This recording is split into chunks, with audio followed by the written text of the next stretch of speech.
नमो नमः प्रणाम। प्रणाम गुरुजी। नम नमो रिहंताणं नमो सिद्धाणं नमो आयर्याणं नमो वज्रायाणं नमो लोये सब्बसाहूणं यशो पञ्चनमुक्कारो सब्बपापपणासनो मङ्गलानं च सव्येसिं परमं हवै मङ्गलम्। अज्ञानतिमिरन्धानां ज्ञानाञ्जनशलाकया नेत्रम् उन्मीलितं येन तस्मै श्रीगुरवे नमः। परम पूज्य पूज्यपाद कलिकाल सर्वज्ञ हेमचंद्र सुरेश्वर जी महाराजा द्वारा विरचित सिद्ध हेम शब्दानुशासन नामक व्याकरण ग्रंथ और इसी व्याकरण ग्रंथ से उद्धरित पंडित वर्य शिवलाल जी द्वारा रचित हेम संस्कृत प्रवेशिका प्रथमा, मध्यमा और उत्तमा ऐसे तीन विभागों से विभाजित हेम संस्कृत प्रवेशिका और इसी हेम संस्कृत प्रवेशिका प्रथमा और प्रथमा के अब चतुर्थ प्रकरण और इस चतुर्थ प्रकरण में फिर से एक बार हम नामपद जो है उस नामपद यहां पर देखेंगे और नामपद में सर्वप्रथम हम देखे थे कि शब्द के चार प्रकार हैं। चार प्रकार के शब्द में प्रथम जातिवाचक शब्द, द्वितीय गुणवाचक शब्द, तृतीय द्रव्यवाचक शब्द और चतुर्थ क्रियावाचक शब्द। इन चार प्रकार के शब्दों में क्रियावाचक शब्द को धातु कहा जाता है। बाकी के रहे तीन प्रकार के जो शब्द हैं वो तीन प्रकार के शब्द अर्थात जातिवाचक, गुणवाचक और द्रव्यवाचक, इन तीन प्रकार के शब्दों को नाम कहा जाता है। और यहां पर कि नाम जो है उस नाम को सूचित करने वाला जो पद, ये नाम कर्ता है, कर्म है, करण है, संप्रदान है, अपादान है इत्यादि इन सात विभक्तियों को सूचित करने वाला जो पद है उसे ही नामपद कहा जाता है। तो ऐसे नामपद पहले भी हम लोग सीख चुके हैं द्वितीय प्रकरण में। तृतीय प्रकरण में भी कुछ नाम यहां पर देखे थे। तो इसी नामपद में सर्वप्रथम हम लोग नामपद सीखे थे। किस प्रकार के नामपद सीखे थे? स्वरांत, जिसके अंत में स्वर हो ऐसे नामपद सीखे थे। और स्वरांत में भी अकारांत नाम, उसके बाद अकारांत के दोनों प्रकार, अकारांत पुल्लिंग और अकारांत नपुंसकलिंग नाम। फिर आगे सीखे कि आकारांत स्त्रीलिंग नाम, ये हम लोग सीख चुके हैं। अब यहां पर हम देखेंगे फिर से एक बार अकार ऐसे स्वरांत नाम देखेंगे।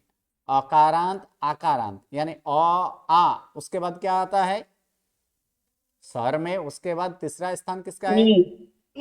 ह्रस्वई, ह्रस्वई। उसके बाद दीर्घई, उसके बाद ह्रस्व और उसके बाद दीर्घ। इनमें से ह्रस्व ई के तीनों तीन लिंग में अर्थात ह्रस्व इकारांत पुल्लिंग नाम, ह्रस्व इकारांत नपुंसकलिंग नाम और ह्रस्व इकारांत स्त्रीलिंग नाम के रूप। ह्रस्व उकारांत पुल्लिंग नाम, ह्रस्व उकारांत नपुंसकलिंग नाम और ह्रस्व उकारांत स्त्रीलिंग नाम के रूप, और साथ साथ में दीर्घ इकारांत स्त्रीलिंग नाम और दीर्घ उकारांत स्त्रीलिंग नाम, इतने नाम जो है इन सभी का अभी इस चतुर्थ प्रकरण के प्रारंभ के पाठ में, यानी प्रारंभ में कुछ पाठ में इन्हीं रूपों का अभ्यास करेंगे। तो नामपद बनाने के लिए कोई भी पद हो, चाहे वो क्रियापद बनाना हो या तो नामपद बनाना हो, उसके लिए जरूरी क्या है, क्या आवश्यक है? प्रत्यय। प्रत्यय के बिना पद नहीं बन सकता है, क्योंकि कहा गया है कि विभक्त्यांतम पदम, जिस शब्द के अंत में विभक्ति का प्रत्यय लगा हो उसे क्या कहा जाता है? पद कहा जाता है। चाहे वो शब्द क्रियावाचक हो या तो चाहे वो शब्द बाकी के तरह वो नाम हो, यानी विभक्ति के प्रत्यय जिसके अंत में लगे हो उसे नामपद कहा जाता है। और उसी नामपद को सिद्ध करने के लिए यहां पर कुछ ऐसे नियम जो है उस नियम का यहां पर अभ्यास करेंगे। प्रथम नंबर ये है कि पहले ह्रस्व इकारांत, ह्रस्व उकारांत, इसका पुल्लिंग, स्त्रीलिंग, नपुंसकलिंग यहां पर देखेंगे। तो सर्वप्रथम पुल्लिंग नामों के लिए कुछ नियम जो है उस नियम को यहां पर है। उस नियम इस प्रकार से हैं कि ह्रस्व इकारांत और ह्रस्व उकारांत नामों के जो अंत ई और उ, अब ह्रस्व इकारांत नाम होगा जिसके अंत में ह्रस्व ई हो उसे क्या कहा जाता है? ह्रस्व इकारांत। तो वह ह्रस्व इकारांत है। तो ह्रस्व इकारांत और ह्रस्व उकारांत नामों के जो ह्रस्व इकारांत और ह्रस्व उकारांत नाम है उनके अंत में क्या आएगा? ह्रस्व ई या तो ह्रस्व उ। अगर ह्रस्व इकारांत हो तो उसके अंत में क्या आएगा? ह्रस्व ई। और ह्रस्व उकारांत नाम हो तो उसके अंत में क्या आएगा? ह्रस्व उ। तो वह ओ प्रत्यय के साथ, ओ प्रत्यय, तो वो जो है कि ओ प्रत्यय के साथ क्या हो जाता है? जब ओ प्रत्यय लगाया जाएगा तो ओ प्रत्यय कहाँ लगता है? तो प्रथमा द्वितीया द्विवचन में। मूल प्रत्यय को हम याद करें स ओ अस, तो ओ कहाँ है? प्रथमा द्वितीया बहुवचन। तो प्रथमा द्वितीया बहुवचन के प्रत्यय के साथ वह जब जुड़ेगा तब क्या होता है कि प्रथमा द्वितीय के ओ प्रत्यय सहित क्रमानुसार दीर्घ ई और दीर्घ उ होता है। क्या होता है उस समय? क्रमानुसार उस समय दीर्घ ई तथा दीर्घ उ होता है। अर्थात यहां पर ह्रस्व ई और औ प्रत्यय जोड़कर क्या होगा? दीर्घ ई। ह्रस्व उ और औ प्रत्यय दोनों साथ में मिलकर क्या बनेगा? दीर्घ उ। यानी द्वितीया के औ प्रत्यय के सहित मिलकर क्या होता है? ह्रस्व ई दीर्घ ई और दीर्घ उ होता है। किसका? अंत में रहा हुआ ह्रस्व ई और ह्रस्व उ का। ये प्रथम नंबर एक नियम जी। जिसका बैकग्राउंड आ रहा है वो म्यूट ही कर ले। एक मिनट सुनाई नहीं दिया, वापस बोलो। एक मिनट कान में। हाँ बोलो, क्या कह रहे हो? A48 म्यूट कर दीजिए। हाँ आपको दो, A48 अभी देती ना। हाँ अभी देती। A48 म्यूट करके बात करें। मिच्छामि दुक्कडम। चलिए आगे बढ़ते हैं। अब उसके बाद आता है बहुवचन का प्रत्यय अस प्रत्यय। तो प्रथमा बहुवचन के अस प्रत्यय लगने पर क्या होता है? तो उसके लिए पर ही यहां पर नियम है कि प्रथमा के अस प्रत्यय, क्योंकि अस प्रत्यय 4 जगह पे आता है। कहां कहां आता है? प्रथमा बहुवचन, द्वितीया बहुवचन, पंचमी एक वचन और षष्ठी एक वचन। इन 4 जगहों पे अस प्रत्यय आता है। तो फिर अभी प्रश्न आता है क्या अस प्रत्यय लिखने से नहीं होता कि ये प्रथमा के अस प्रत्यय लिखने की क्या जरूरत है? इसलिए जरूरी है कि ये नियम मात्र और मात्र प्रथमा विभक्ति के अस प्रत्यय के लिए है, बाकी अस प्रत्ययों के लिए ये नियम नहीं है। इसलिए यहां पर लिखा है कि प्रथमा के अस प्रत्यय लगने पर, यानी प्रथमा के अस प्रत्यय पर ये ह्रस्व इकारांत और ह्रस्व उकारांत नामों का जो ह्रस्व ई और ह्रस्व उ है वो क्रमानुसार ए और ओ होता है। यानी अस प्रत्यय जैसे लगे पूर्व के ई का ए होगा, या तो पूर्व में अगर उ हो तो उ का क्या हो जाएगा, ओ हो जाएगा।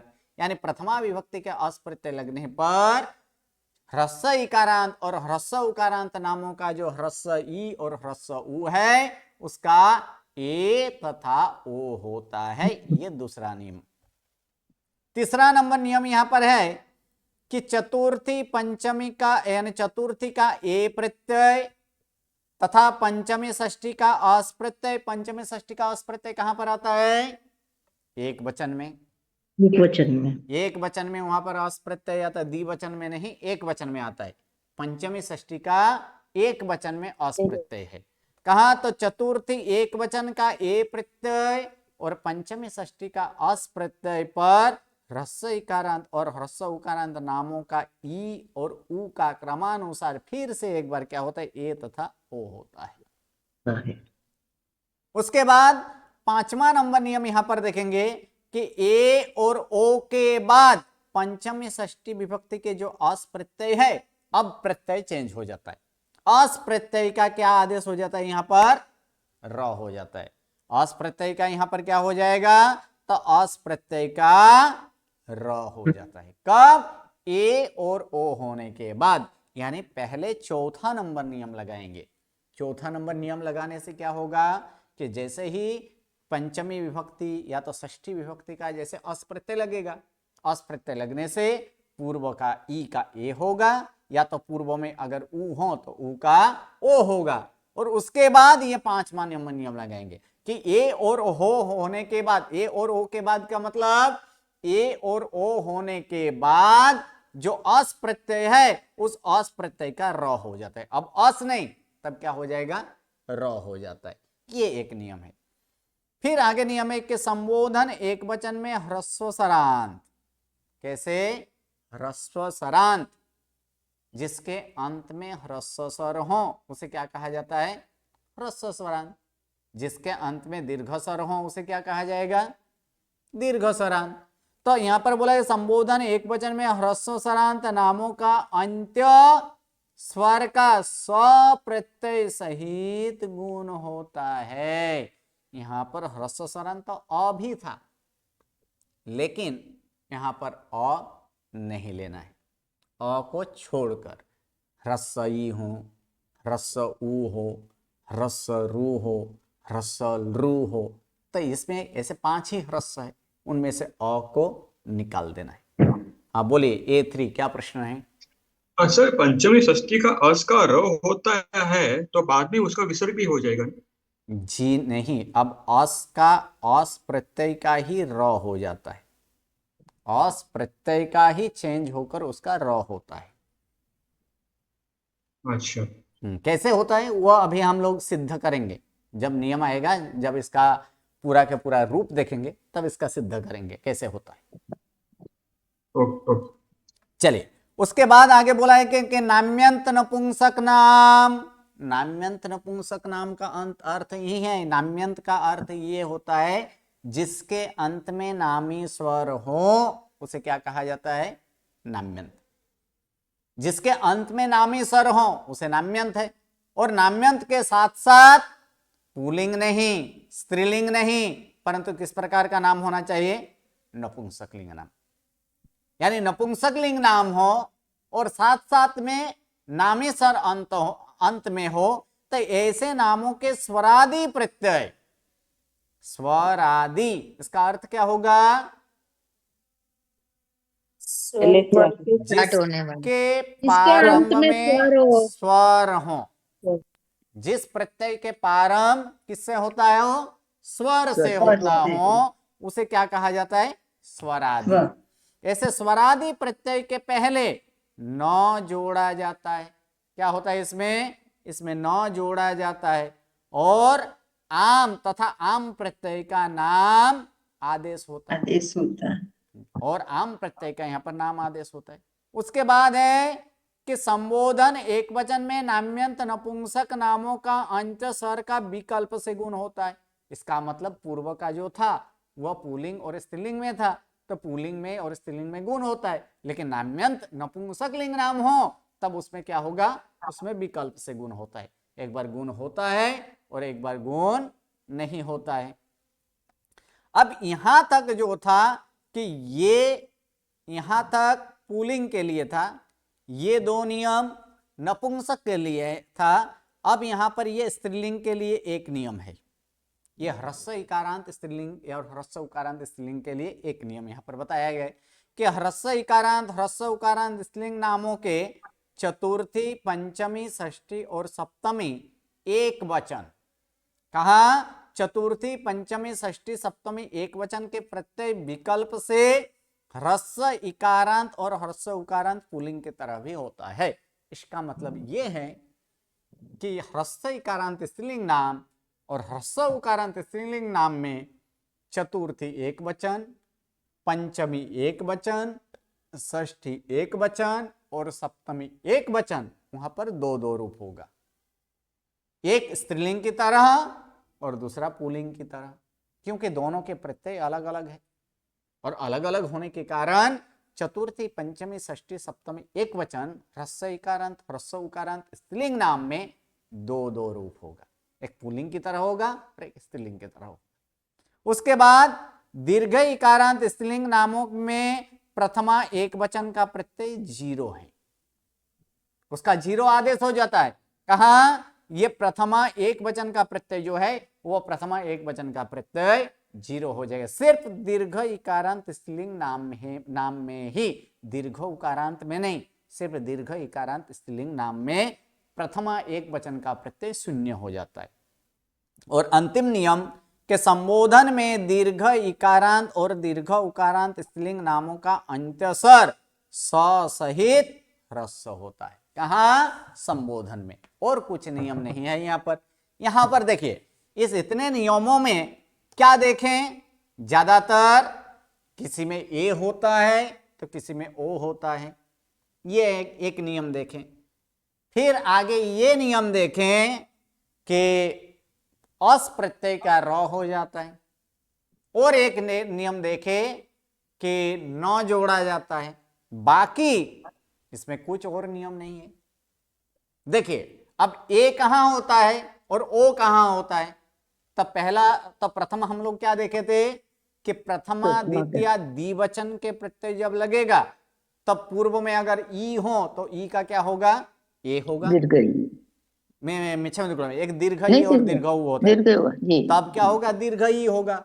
और अगर ह्रस्व ऊ हो तो फिर क्या होगा, दीर्घ ऊ। ये प्रथम नंबर नियम में देखे थे। द्वितीय नंबर नियम में हम लोग देखे कि प्रथमा विभक्ति के अस प्रत्यय लगने पर ह्रस्व ई का ए हो जाता है और ह्रस्व ऊ का ओ हो जाता है, ये नियम देखे दूसरा में। तीसरा नियम में देखे कि चतुर्थी विभक्ति के ए प्रत्यय और पंचमी षष्ठी विभक्ति के अस प्रत्यय लगने पर क्या होता है कि ह्रस्व इकारांत का ई का ए होता है और ह्रस्व उकारांत का ऊ का ओ होता है।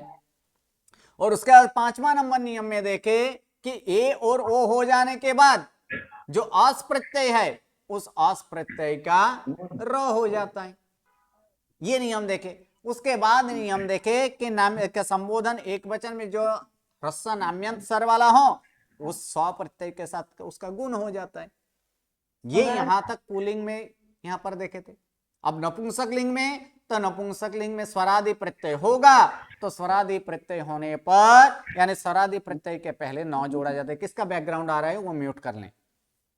उसके बाद और एक नियम देखे थे कि नपुंसक लिंग में जो है कि नपुंसक लिंग में संबोधन एक वचन का जो प्रत्यय है उसमें गुण विकल्प से होता है। उसके बाद ह्रस्व इकारांत ह्रस्व उकारांत स्त्रीलिंग नाम में कि चतुर्थी पंचमी षष्ठी सप्तमी एक वचन में पुल्लिंग की तरह वहां भी रूप होगा, अर्थात वहां पर दो दो रूप होगा, एक पुल्लिंग की तरह और एक स्त्रीलिंग की तरह। उसके बाद हम लोग देखे थे कि दीर्घ इकारांत जो है कि दीर्घ इकारांत में प्रथमा एक वचन का प्रत्यय शून्य हो जाता है, और अंत में देखे कि दीर्घ इकारांत और दीर्घ उकारांत हो तो संबोधन के प्रत्यय प्रथमा एक वचन के प्रत्यय लगने पर वह ह्रस्व हो जाता है। सिर्फ इतना नियम है और कुछ नियम यहाँ पर नहीं है। हाँ बोलिए, A14 क्या प्रश्न है? गुरुजी, सेकंड वाला नियम और थर्ड वाला नियम एक क्यों नहीं हुआ? सेकंड वाला प्रथमा तो नियम अप्रत्यय और थर्ड और वाला थर्ड नियम, वाला सेकंड दोनों वाला में नियम और अप्रत्यय। थर्ड वाला नियम एक क्यों नहीं हुआ? सही है, एक क्यों नहीं हुआ तो उसके लिए यही बताया है कि ये चतुर्थी, क्योंकि ये अस प्रत्यय जो है कि ये सेकंड वाला नियम मात्र प्रथमा विभक्ति के अस प्रत्यय को दर्शाने के लिए ही बताया है, जबकि तीसरा वाला नियम जो है कि ये तीसरा वाला नियम है वो चतुर्थी विभक्ति में अस प्रत्यय नहीं है, पंचमी षष्ठी में है, वो बात सही है, लेकिन ये चतुर्थी में नहीं है। दूसरा भी एक कारण है कि प्रथमा का प्रत्यय ये जो प्रत्यय उसे घूट कहलाता है, जबकि चतुर्थी पंचमी का प्रत्यय का अस प्रत्यय को घूट नहीं कहलाता है। इसका भी ये कारण से उसको एक नहीं बनाया गया। घूट मतलब गुरुजी? आगे आएगा, ठीक है गुरुजी। चलिए अब इसी का ह्रस्व इकारांत का एक विख्यात जो कहा जाता है या तो प्रसिद्ध ऐसे एक रूप है, और वह रूप इस प्रकार से है, वो नाम कि मुनि। कौन सा रूप है वो? मुनि शब्द।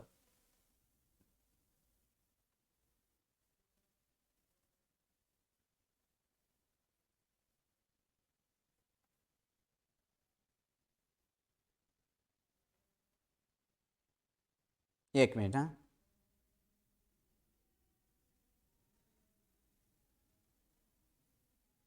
तो इसमें क्या है, इसमें मुनि शब्द है, ये मुनि शब्द। तो मुनि शब्द के अंत में क्या आया देखिए, मुनि शब्द अगर लिखे तो उसके अंत में क्या आया है? ह्रस्व ई आया है। तो मुनि शब्द का अंत में ह्रस्व ई आया है, यानी ये नाम कैसे होगा? ह्रस्व इकारांत होगा कि नहीं? जी ह्रस्व उकारांत भी है। और कैसे है ये नाम? तो पुल्लिंग भी है। कैसे नाम है ये? तो ये नाम पुल्लिंग भी है।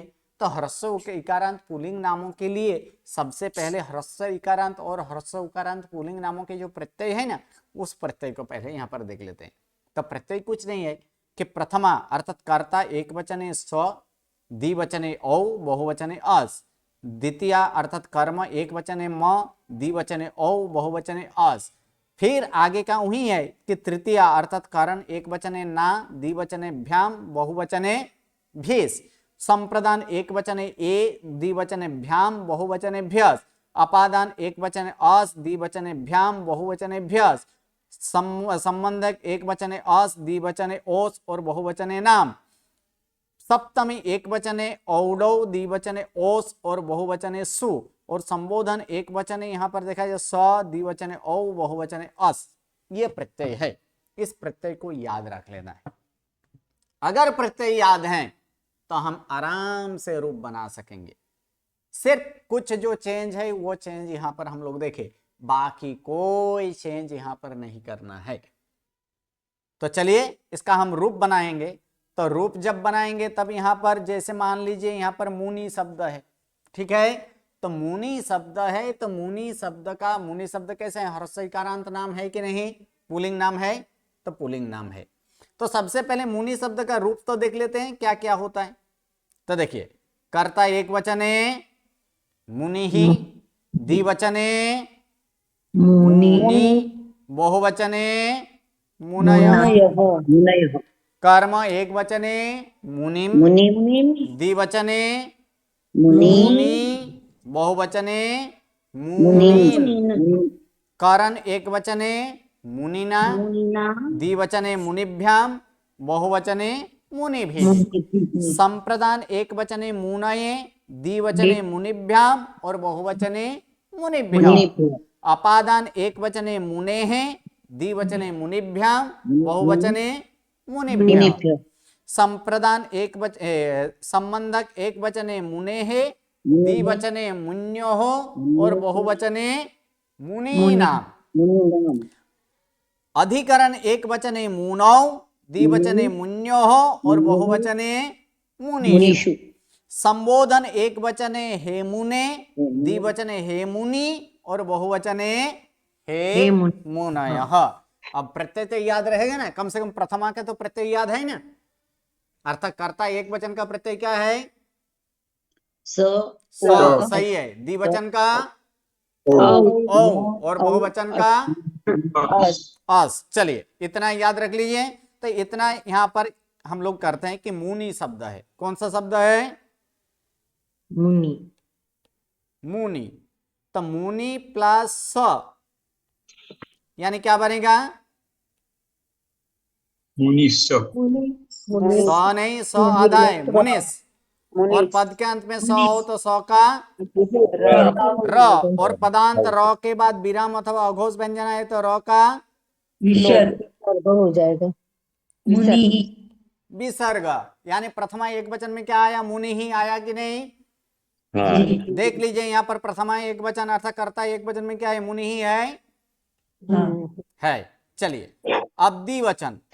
अब यहाँ पर द्विवचन का प्रत्यय अगर देखें तो द्विवचन का प्रत्यय क्या है? द्विवचन का प्रत्यय ओ प्रत्यय है। तो चलिए अब यहाँ पर द्विवचन का प्रत्यय यहाँ पर देखेंगे तो द्विवचन का प्रत्यय यहाँ पर ओ प्रत्यय है। और ये पहला ही नियम पर, प्रथम नियम में ही हम लोग देखे कि ह्रस्व इकारांत और ह्रस्व उकारांत पुल्लिंग नामों का, यानी ह्रस्व इकारांत और ह्रस्व उकारांत नामों का अंत्य ई और अंत्य उ का ओ प्रत्यय के साथ मिलकर क्या होता है? दीर्घ ई और दीर्घ उ। अगर ई हो तो दीर्घ ई होता है और उ हो तो दीर्घ उ होता है। तो यहाँ पर क्या है? अंत में क्या है? मुनि शब्द के अंत में क्या है? तथा वो होता है। ह्रस्व ई है। तो दोनों साथ में मिलकर क्या होगा? दीर्घ। दीर्घ हो जाएगा। अर्थात क्या हो जाएगा? मुनि। तो देख लीजिए यहाँ पर कर्ता कर्म द्विवचन में क्या है? मुनि है कि नहीं? जी हो गया। तो चलिए अब बहुवचन का यहां पर देखेंगे तो बहुवचन का प्रत्यय क्या है? पहले बोला था प्रत्यय याद रखिए। अस प्रत्यय। क्या प्रत्यय है? प्रथमा द्वितीय बहुवचन का, यहाँ पर प्रथमा बहुवचन का प्रत्यय अस। इसके लिए दूसरा अभी एक प्रश्न पूछे थे कि द्वितीय विभक्ति का जो प्रथमा विभक्ति का अस प्रत्यय लगने पर क्या होता है? पूर्व का जो ह्रस्व ई है उसका क्या हो जाएगा? ए हो जाता है। अर्थात यहाँ पर हम लोग लिखेंगे मुनि है, उसके बदले क्या लिख देंगे? मुने। ई का ए हो गया, मुने प्लस अस। और अभी हम लोग नियम देखे थे प्रथम पाठ में। देखिए कि संस्कृत एक ऐसी भाषा है कि जो वो पहले का भी याद रखना पड़ता है, उसका भी पुनरावर्तन हो जाता है। तो ये नियम आया था कि नहीं? ए ओ के बाद कोई भी स्वर है तो उसके स्थान पर आई आई अब तथा अब होता है। तो ये नियम कहाँ पर आया था? कौन से पाठ में आया था? कौन से भाग में आया था? प्रथम भाग में। हम लोग प्रथम भाग में ही ये नियम देखे थे। तो इसी तो यहाँ भी देखिए ए के बाद क्या, ये औ क्या है? स्वर है कि नहीं? स्वर है, इसीलिए ए का क्या होगा? ए का आई होगा। तो आई करेंगे अर्थात ये क्या होगा? मुनई। आई कर देंगे तो क्या होगा? मुनई होगा। तो मुनई प्लस अस। अब पद बना देंगे अर्थात पद क्या बनेगा? मुनयस। सही है, मुनयस। और स सकार का र, और र का क्या हो जाएगा? विसर्ग। मुनयः। विसर्ग। तो देख लीजिए प्रथमा बहुवचन में मुनयः है कि नहीं? जी है प्रथमा बहुवचन में मुनयः। हाँ। ओके। अब यहां पर कुछ नहीं, म प्रत्यय जोड़ देंगे तो फिर क्या होगा? मुनि में म प्रत्यय जोड़ेंगे तो मुनिम। मुनिम। मुनि म नहीं, म आधा है। जहां यही एक तकलीफ हो जाता है, जहां आधा है उसमें आधा का उच्चारण नहीं हो रहा है, और जहां आधा नहीं है वहां पर हम आधा का उच्चारण कर देते हैं। लेकिन इसको सुधारना पड़ेगा। हलंत यानी आधा, और आधा के समय में आधा का उच्चारण करना है, वहां पर संपूर्ण उच्चारण करना है। मुनिमा नहीं है, क्या है? मुनिम। अब यहां पर ये तो सीख गए कि मुनि में औ प्रत्यय लगकर क्या हो गया? मुनि। अब यहां पर तीसरा नियम, ये यानी प्रथम यानी द्वितीय बहुवचन का अस प्रत्यय वाला नियम। तो द्वितीय बहुवचन का अस प्रत्यय लगने पर क्या होता है, तो वो यहां पर एक बार देखेंगे। अब ये अस प्रत्यय प्रथमा का नहीं है, किसका है, द्वितीय का अस प्रत्यय। और द्वितीय का अस प्रत्यय लगने पर एक नियम हम लोग आए थे, बालान वाला नियम याद है किसी किसको? ये नियम जो आने वाला है, ये द्वितीय पाठ में यानी दूसरे पाठ में दूसरे भाग में ये नियम हम लोग देखे थे। द्वितीय विभक्ति का अस द्वितीय प्रत्यय का विभक्ति असहित के, पूर्व का समान स्वर हाँ, दीर्घ होता है। सही है। द्वितीय विभक्ति के अस प्रत्यय लगने पर, ये द्वितीय विभक्ति का अस प्रत्यय है, जी। है। तो द्वितीय विभक्ति के अस प्रत्यय लगने पर पूर्व के समान स्वर यानी असहित पूर्व के समान स्वर क्या होता है, दीर्घ होता है। तो अब बताइए कि समान स्वर कितने हैं? समान स्वर 10 है गुरुजी। 10 है, समान स्वर 10 है। ये कहाँ, ये तो प्रथम भाग में आ चुका है, आया है कि नहीं? देखिए सब कुछ यहाँ पर पुनरावर्तन होगा। तो इसीलिए यहाँ पर क्या है, असहित यानी अ के साथ पूर्व में समान स्वर है। तो इस 10 स्वर में ह्रस्व ई आता है कि नहीं? आता है। आता है। तो ये समान स्वर है, तो अ के साथ मिलकर इस समान स्वर का वो दीर्घ हो जाएगा। यहाँ पर ये समान स्वर कैसे ह्रस्व है, इसका क्या कर देंगे, दीर्घ कर दीर्घ हो देंगे। जाएगा। और इसका दीर्घ करेंगे अर्थात क्या होगा, मुनि। और उस समय क्या बोला गया है, उस समय जो अब बाकी क्या रहता है, अस प्रत्यय के स का न हो जाएगा। तो इस दंत स का क्या होगा, अगर न। अगर आगे का नाम पुल्लिंग हो तो पुल्लिंग में दंत स का क्या हो जाता है, दंत न। ये न हो जाएगा, अर्थात रूप क्या बनेगा, मुनिन। अगर मान लीजिए ये नाम अगर स्त्रीलिंग होता तो नहीं, उसमें नहीं तो 100 का नहीं करना था, तो फिर 100 का 9 नहीं होता है। 100 का 9 कब होता है, अगर पूर्व के नाम पुल्लिंग हो तो। इसलिए यहां पर देख लीजिए, अब द्वितीय विभक्ति बहुवचन में क्या है, मुनिन है कि नहीं, देख लीजिए, है मुनिन, है। ओके, चलिए अब ये सारे जो है ना, इस सारे को बाद में करते हैं, पहले व्यंजनादि वाला में जिसमें सिर्फ जोड़ना है उसको सिखा देते हैं। तो मुनि के साथ भ्याम प्रत्यय जोड़ेंगे तो मुनिभ्याम, यानी ये तीनों तीन सिद्ध हो गया मुनिभ्याम। अब यहां पर मुनि के साथ अगर भीष प्रत्यय जोड़ा जाए तो मुनि भी, सौकार र का विसर्ग अर्थात मुनि भी। उसी प्रकार भ्यास प्रत्यय जोड़ा जाए तो मुनिभ्यः, यहां तक तो हो गया। अब उसी प्रकार यहाँ पर सु प्रत्यय जोड़ा जाए तो क्या, मुनिसु। लेकिन एक नियम वहां भी है, क्या है, नामी अंतस्था के क वर्ग के बाद अगर दंत स हो तो दंत स का क्या हो जाता है, मूर्धन्य स होता है। ये नियम हम लोग दूसरे पार्ट में सीख चुके हैं, इसीलिए ये क्या हो गया, मुनिसु। ठीक है। और यहाँ पर कुछ नहीं, यहाँ पर नाम प्रत्यय जोड़ना है। मुनि में नाम जोड़ेंगे तो क्या होगा, मुनि नाम। हाँ, वहां एक नियम और याद रखना है, नाम प्रत्यय लगने के पूर्व के समान स्वर दीर्घ होता है। इसीलिए ये ह्रस्व ई का क्या हो गया, दीर्घ। इसीलिए यहाँ पर क्या है, मुनि नाम। ठीक है, ये सारे हम लोग का सिद्ध हो चुका है, ये भी सिद्ध हो चुका है। ये जो है कि मुन्यो हो, इन दोनों में अगर देखेंगे तो सिर्फ कुछ नहीं है, यहाँ पर अश्व स्वर लगाना है। तो देख लीजिए क्या करना है, यहाँ पर मुनि प्लस प्रत्यय क्या है, षष्ठी सप्तमी द्विवचन में ओस प्रत्यय है। तो देख लीजिए यहाँ पर अश्व स्वर का अर्थात जो स्व न हो उसे क्या कहा जाता है, अश्व कहा जाता है कि नहीं, अश्व। तो अश्व स्वर लगने पर क्या होता है, पूर्व के ई वर्ण का क्या हो जाता है, य होता है। यानी यहाँ पर क्या हो जाएगा, मुन्य, और य कैसे, आधा, और उसके साथ प्रत्यय क्या लगाएंगे, ओस। अब दोनों को जोड़ दें, किसका बैकग्राउंड आ रहा है, क्या हो जाएगा, मुन्योस, स का और र का विसर्ग। अर्थात क्या होगा, मुन्यो होगा कि नहीं। तो देख लीजिए षष्ठी सप्तमी द्विवचन में क्या है, मुन्यो है कि नहीं है, जी जी अब जो सीखना है वो यहां से है तृतीया से लेकर सप्तमी एक वचन तक। ठीक है, तो तृतीया से सप्तमी एक वचन में कुछ नहीं, तृतीया एक वचन का प्रत्यय क्या है? ना प्रत्यय है, तो मुनि के साथ ना जोड़ेंगे तो मुनीना मुनीना। अब यहां पर जो है कि मुनये मुने इत्यादि जो है, अभी अभी एक नियम हम लोग देखे कि मुनि के साथ क्या जोड़ना है कि चतुर्थी पंचमी षष्ठी, यानी चतुर्थी एक वचन का ए प्रत्यय और पंचमी षष्ठी विभक्ति पंचमी षष्ठी का अस प्रत्यय लगने पर पूर्व के ई का क्या होता है? ए होता है।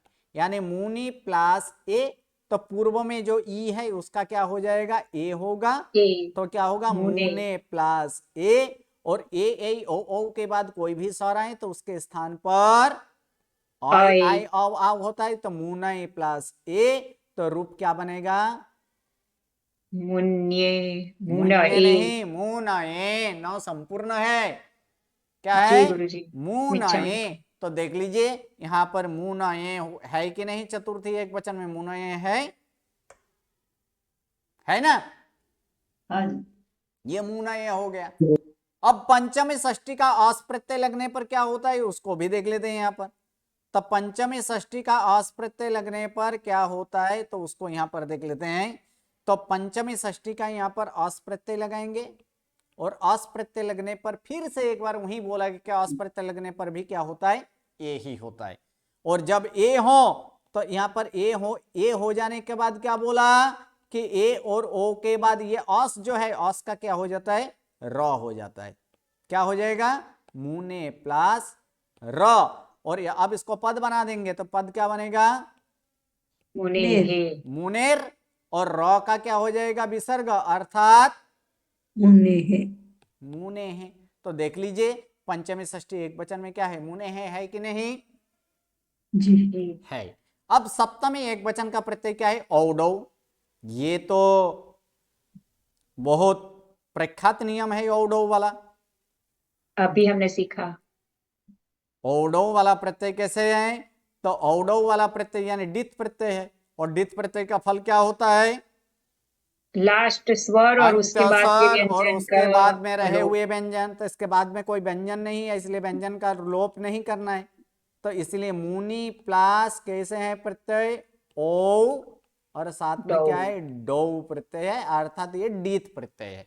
और डीत प्रत्यय होने के कारण अंत्यस्वर का लोप करेंगे, तो अंत्यस्वर का लोप कर देंगे तो मुनि में से ई जाए तो क्या रहेगा? मुन रहेगा। यानी मुन, मुन प्लस ओ, अब दोनों मिलकर क्या हो जाएगा?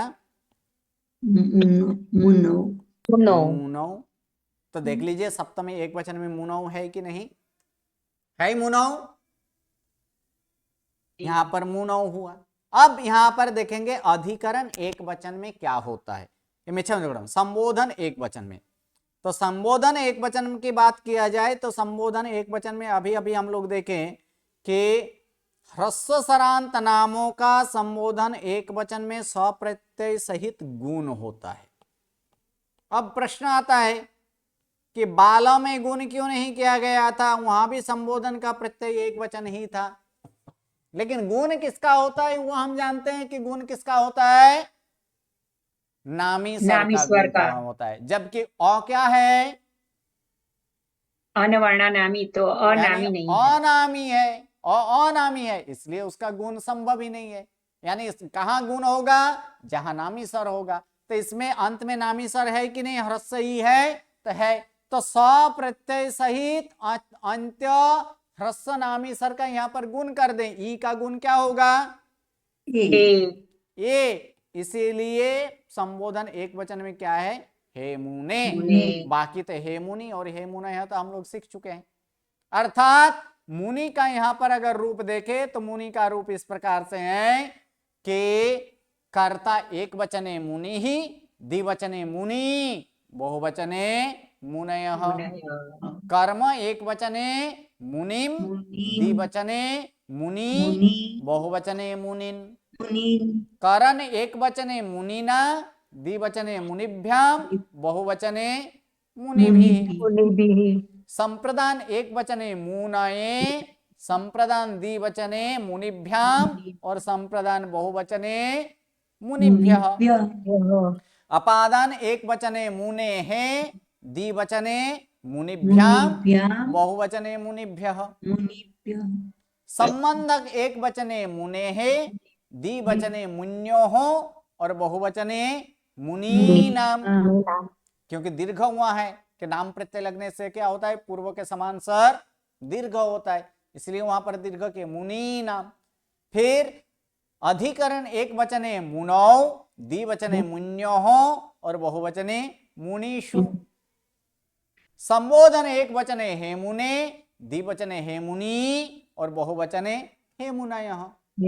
इसी प्रकार आपके प्रैक्टिस बुक में बहुत सारे ह्रस्वईकारांत रूप वहां पर लिखने के लिए दिया गया है, उसको पूरा करना है। चलिए इसी प्रकार से अब मैं एक शब्द यहाँ पर बोल रहा हूं, उसका रूप कौन बोलकर बताइएगा, यहाँ पर बताइएगा।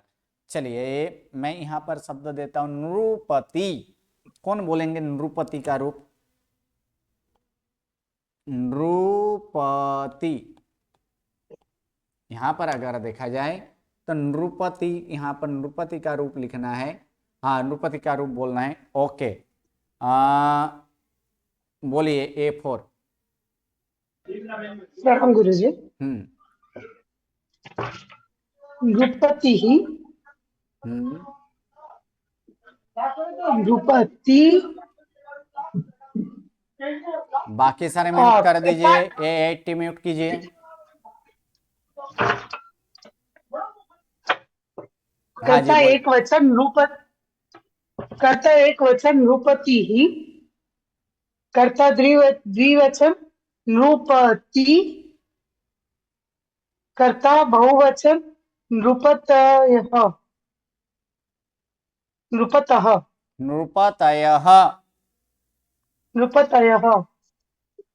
कर्म एक वचन नृपतिम, कर्म द्विवचन नृपति, कर्म बहुवचन नृपतिं।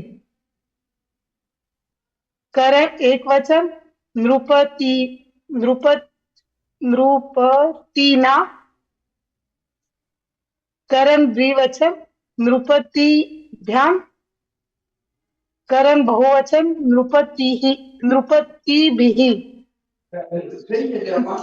संप्रदान एक वचन नृपतये, संप्रदान द्विवचन नृपतिभ्याम, संप्रदान बहुवचन नृपतिभ्यः।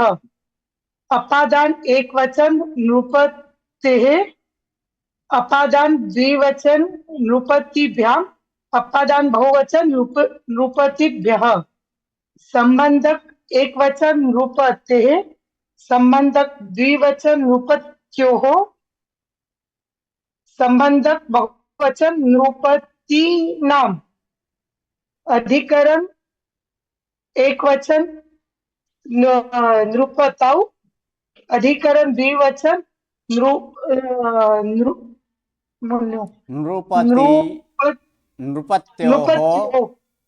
नृपत्योः, अधिकरण बहुवचन नृपतिषु। संबोधन हे नृपते, संबोधन द्विवचन, संबंधक संबोधन द्विवचन नृपति और बहुवचन संबंधन बहुवचन नृपतयः। ओके, धन्यवाद। चलिए आगे A48। जी गुरुजी। आप बोलिए 80। 80 जी गुरुजी। जी गुरुजी 80। 80 ही, 80 असयः। कर्ता कर्म। ओके सॉरी, कर्ता एक वचन 80 ही, कर्ता द्विवचन 80, कर्ता बहुवचन असयः। कर्ता कर्म एक वचन असीम, कर्ता द्विवचन 80, कर्म एक वचन असीम, कर्ता कर्म द्विवचन 80, कर्म बहुवचन असीन। तृतीया एक वचन असीना, तृतीया द्विवचन असीभ्याम, तृतीया बहुवचन असीभिः। चतुर्थी एक वचन असए, चतुर्थी द्विवचन असीभ्याम, चतुर्थी बहुवचन असीभ्यः। पंचमी एक वचन असे हे, पंचमी बहुवचन पंचमी द्विवचन असीभ्याम, पंचमी बहुवचन असीभ्यः, षष्ठी एक वचन असे हे, षष्ठी द्विवचन अस्योः, षष्ठी बहुवचन असीनाम, सप्तमी एक वचन असौ, सप्तमी द्विवचन अस्योः, सप्तमी बहुवचन असीषु। हे संबोधन एक वचन हे असे, संबोधन द्विवचन हे असी, संबोधन बहुवचन हे असयः। ओके, धन्यवाद। जी जी गुरुजी। बोलिए A25। जी पंडित जी। पानी। पाणी, हात, पाणी, पाणी ही प्रथमा एक वचने, पाणी ही प्रथमा बहुवचने हे, प्रथमा बहुवचने द्विवचने पाणी, प्रथमा द्विवचन सॉरी, प्रथमा द्विवचने पाणी, प्रथमा बहुवचने पाणयः, प्रथमा द्वितीया एक वचने पाणिम, द्वितीया द्विवचने पाणी, द्वितीया बहुवचने पाणिन। पानी न कहाँ है? पाणिन, न आधा है, पानिन। पाणिन, जी गुरुजी, पाणिन। करण एक वचने पाणिना, करण द्विवचने पाणिभ्याम, करण बहुवचने पाणिभिः, चतुर्थी एक वचने पाणी ए, पानी ये नहीं, पाणये। पाणये, सॉरी सॉरी, पाणये, पाणये, मेरे पास लिखने का कुछ है नहीं, पाणये, चतुर्थी द्विवचने पाणिभ्याम, चतुर्थी बहुवचने पाणिभ्यः, पंचमी एक वचने पाणेः, पंचमी द्विवचने पाणिभ्याम, पंचमी बहुवचने पाणिभ्यः, षष्ठी एक वचने पाणेः, षष्ठी द्विवचने पाण्योः, षष्ठी बहुवचने पाणिनीनां, सप्तमी एक वचने पाणौ, सप्तमी द्विवचने पाण्योः, सप्तमी बहुवचने पाणिषु मूर्धन्यसु, संबोधन एक वचने हे पाणे, हे संबोधन पाणे, ये होगा। हे पाणे, संबोधन द्विवचने हे पाणी, संबोधन द्विवचने हे पाणयः, संबोधन बहुवचन हे पाणय। ओके, जी, चलिए संबोधन बहुवचन इसी हे प्रकार पाणय। से प्रैक्टिस बुक में बहुत सारे दिया गया है, वहां से प्रैक्टिस कर लीजिए, या तो फिर अंत में जो है प्रैक्टिस बुक के इस ह्रस्व इकारांत और ह्रस्व उकारांत दीर्घ इकारांत दीर्घ उकारांत पूरा होता है, उसके बाद ह्रस्व इकारांत के पुल्लिंग नाम कितने हैं, बहुत सारे पर वहां पर नाम दिया गया है। हर रोज सिर्फ दो दो नाम अगर याद कीजिएगा तो भी याद हो जाएगा, इसमें विशेष कुछ है ही नहीं, थोड़ा ही चेंज है, उसको याद कर लेना है। चलिए अब जो है ह्रस्व उकारांत में क्या परिवर्तन होता है उसको यहां पर बता देते हैं। जो यहां पर दीर्घ ई किया गया है वहां पर ह्रस्व उकारांत का यहां पर क्या होगा, इस जगह पे दीर्घ उ, क्या हो जाएगा यहाँ पर दीर्घ उ। यहां पर जो य किया गया है उस जगह पे क्या होगा व, जैसे मुना यहाँ, इसमें य के जगह यहां पर क्या हो जाएगा व होगा। फिर यहां पर और कुछ नहीं, यहां पर दीर्घ ई है उसके जगह क्या होगा दीर्घ उ होगा। यहां उसी तरह से रहेगा, इसमें उसी तरह से रहेगा, इसमें भी ऐसे ऐसे ही रहेगा। यहां पर जो है यहां पर दीर्घ उ हो जाएगा, यहां भी ये उसी तरह से रहेगा।